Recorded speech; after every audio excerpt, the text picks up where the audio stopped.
Ko te moana o Taupō nui a tia, te mātāpuna o te awa o Waikato. Nā reira, he tahuri ana tō tātou titiro ki te kei o te waka o te arawa, ki te wāri Māori o te Papamārearea, ki te kaunihera o Taupō. He tokotoru ngā uri o Ngāti Tūwharetoa kei te whai i tō pōti, ko Ngāhuia Foreman, ko Aperahama Loughlin, rātou ko Wahine Murch. Very around the table. Those whakaaro just aren't covering off what we need to. Ka tahi anō tēnei uri o Ngāti Karauia me Ngāti Tūrangi tukua a Ngāhuia Foreman kia hoki mai ki te poho o tōna ukaipō. Hei tāna, he nui hoki ngā mahi te aro atu e te kaunihera. There's some decisions being made by the council that haven't really taken on the dreams and the hopes of our kāinga here. So all of the little tokānu, waihis, waitahanui around the moana here, we don't really have a voice at the table. A lot of the activities that we're involved with directly impact on our Ngāti Tūwharetoa people, but also on the wider community. He koingo nui tō Aperahama Loughlin o Ngāti Ruingarangi, Ngāti Rauhoto, me Ngāti Te Maunga, kia hoki hei kai kaunihera wāri Māori, hei tāna, he nui tonu ngā mahi kaore anō kia tutuki I aia. And people don't realise, we've got to spend a good $30 million on new water infrastructure. All these people saying, why are you we're gonna cut your rates, we'll just keep it at inflation, but we actually have to do all that mahi.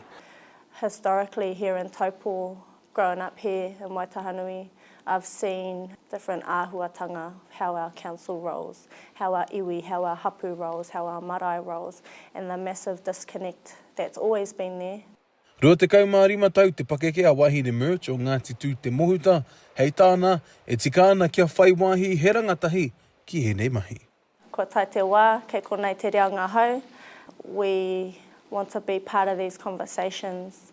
We're in a phase of transition, both in te ao Māori and in te ao kiko. We're in a phase of transition where our rangatahi, but equally where our wahine Māori are starting to rise up and take a seat at the table.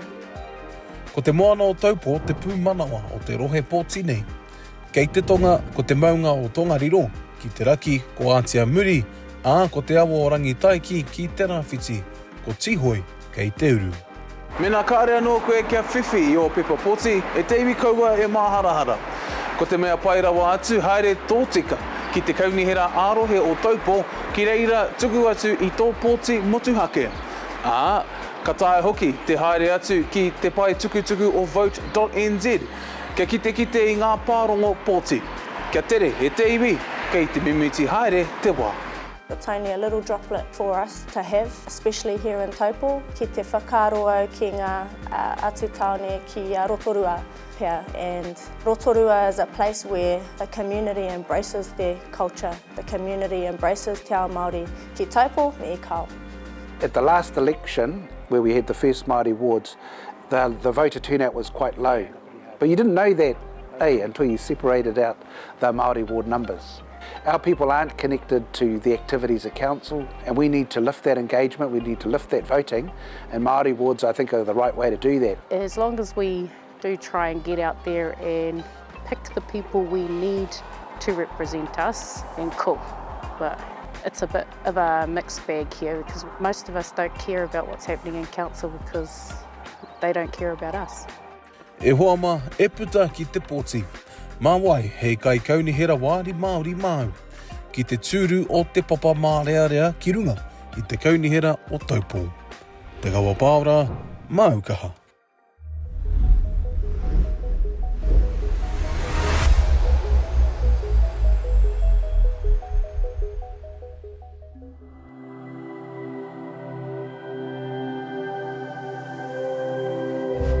Ko te reo